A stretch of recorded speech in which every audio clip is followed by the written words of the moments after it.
AC Milan have sent bid over 22 plus 3 millions add-on for Samuel Ricci. After positive talks reported this morning, Milan and Torino are advancing to final stage for the midfielder.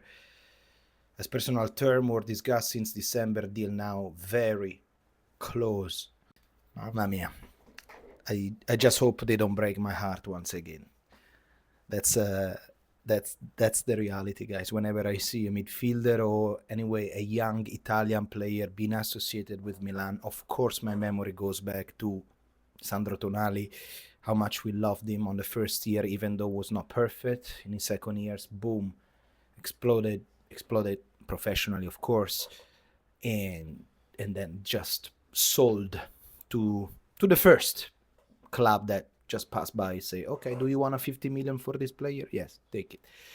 So of course I honestly prefer this kind of profile more than the other guy that plays in Bruges. It reminds me a little bit.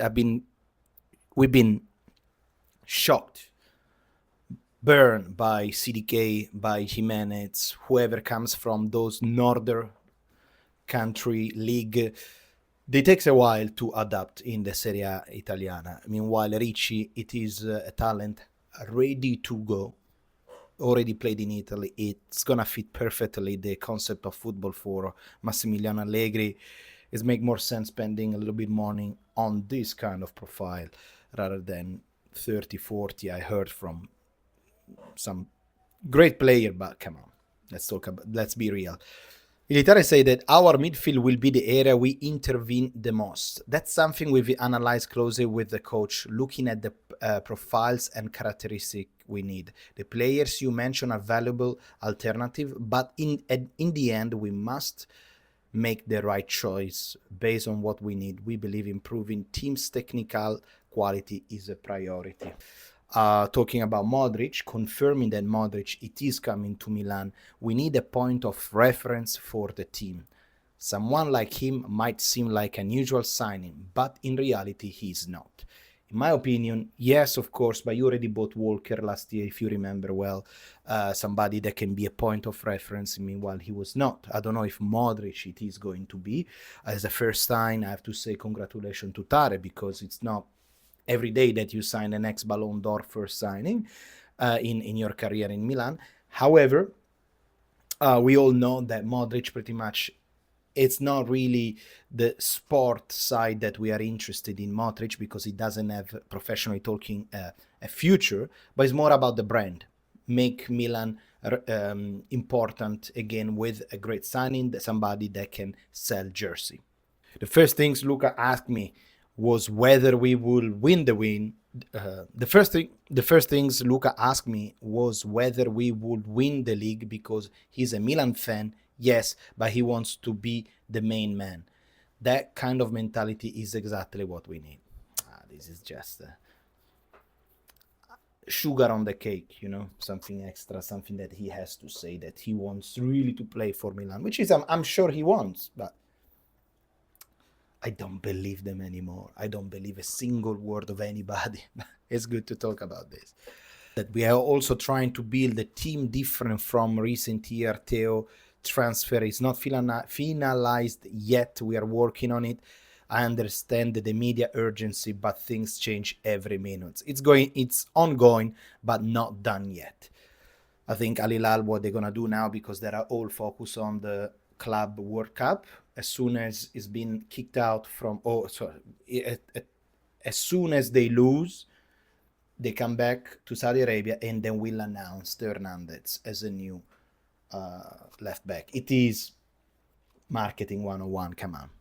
Magnan is not leaving for now. If everything continues like this, he'll play for Milan next season. So that means unless a bigger offer than 30 million arrives, otherwise he's gonna stay here. He's not talking about contract renewal at all.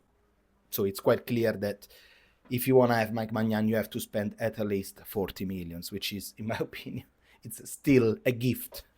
Also, Kamard apparently is going to loan to Lecce. We made a decision based on the development of the youngster, and we decided he'll leave on loan. as always, somebody that has this kind of tattoo for Milan. As soon as you feel there is a little bit of attachment where the fans can feel passion, they can grow passion in a new player, boom, they sell it right away, because the process is de-Milanized and de-Italianized the club, as you can clearly see. We will see with RICCI. We will see that. Igli Tare goes on say that I have had the chance to get to know the problems from the last season up close, but I don't like to look back. I only want to learn from the mistakes to make sure they don't happen again. So all your colleagues should resign right away. That's the only thing natural that should happen. In the first part of the market, in the first phase of the market, we've been either identifying the players who will leave, and now let's choose who will arrive. So it's clear that on the market was players like Reinders, like Theo Hernandez, like Mike Magnan. I don't understand why players like Musa, Emerson Royal, they're still in Rossonero nowadays. They should be kicked out right away. Why Napoli had an offer of 25 million and Musa is not going, but the Mercato is still long. We will see what's going to happen.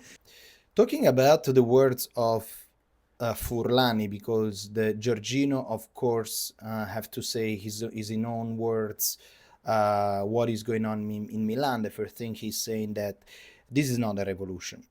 The goal is to be competitive and aim to win trophies.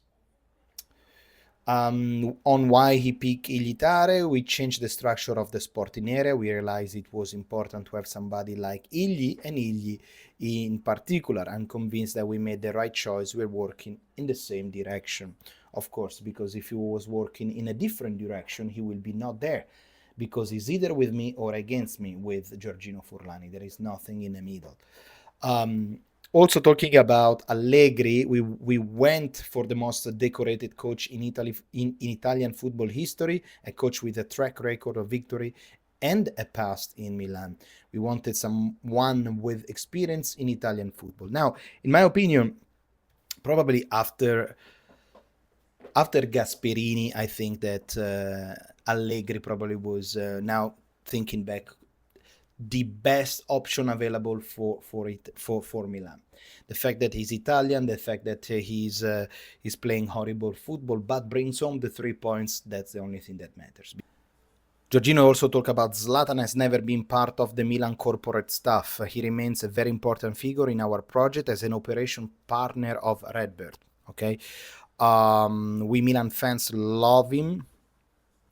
He brought us back winning ways as a player. He's played in the Netherlands, Italy, Spain, France, England, and in the US. He brings wealth of experience. Moncada, he's a vital asset and remain technical director. So he will remain technical director. He knows player and sport talent both in France and globally like very few can. He remains central to the Milan project. So pretty much what he's saying is confirming all the figure that last year brought us to the 8th place and losing everything. Igli Tare say that our midfield will be the area we intervene the most. That's something we've analyzed closely with the coach, looking at the profiles and characteristics we need. The players you mentioned are valuable alternative, but in the end, we must make the right choice based on what we need. We believe improving team's technical quality is a priority. Man, I don't trust a single word of this guy. It's unbelievable how much we Milanista, we got burned from all this. Some people was asking about Pulisic actually. Is Pulisic staying? Any update on his contract? He'll be a key player for the next season. He'll discuss his renewal with Giorgio at the right time. But for now, we'll focus on the team. Well, guys, I'll tell you what I think about Pulisic. Pulisic in Milan is the right dimension, is the right club dimension for a player like Pulisic. He's never been playing so well in his life. He never been so consistent in everything. I think the club, the size of Milan right now as a club is the perfect for a player like Pulisic. And we Milanista, we are very, very happy. He's, I think after Reinders last year, he's probably our best player. So I will keep him. I will keep him 100%. A news about San Siro, ladies and gentlemen, that it is quite big news, because there is an appeal arrives to dispute over the second anello, the second tier of Milan. Here, always Oliver Fischer, a few days back, on Sempre Mila. Let me read this article because it is very interesting. It feels like a twist in Never Far Away when it comes to a new stadium project. And now there has been another development. Dun, dun, dun, dun, dun. There is a historical evidence of the fact that the structure was progressively existing and even used from the end of 1954, even more so in June-July 1955. The structure is therefore reasonably already in force. In other words, what they're trying to... Okay, listen. If all these were true, Inter and Milan could only purchase the structure that have not yet turned 70, or only the 23.15% of the second tier. The request is... So, in other words, what this means is that the appeal is stating that there are pictures and image of dating back 1954, or they say June-July 1955, so exactly 70 years ago, where they are saying that people were already on the second tier, in the secondo anello. That means if it's over 70 years, it's become historical landmark, therefore cannot be destroyed. What does it mean? If it cannot be destroyed, they have to build another brand new stadium next to it. And that's going to be way more costly for the clubs. That's what does it mean. That's what I hope the appeal is going to be accepted. So Redbird doesn't have anything else to do in Milan, because the stadium that they want to build, they want to restructure the San Siro with Inter. What I want a new stadium just for our team, and definitely not restructuring the old San Siro. We will see. We will see, guys. We will see. It could be really, could be an appeal that really destroy big time the idea of Redbird to stay in Milan. Because if they had the money, they will be already building the new stadium. But instead, they are taking time. They're waiting. They're trying to find a midway. Hopefully, something will change at the end of the next year. Because if San Siro is not going through with Redbird, they might change their strategy. And they might go. Let me know what you think. I read all the comments. Ciao. Forza Diavolo.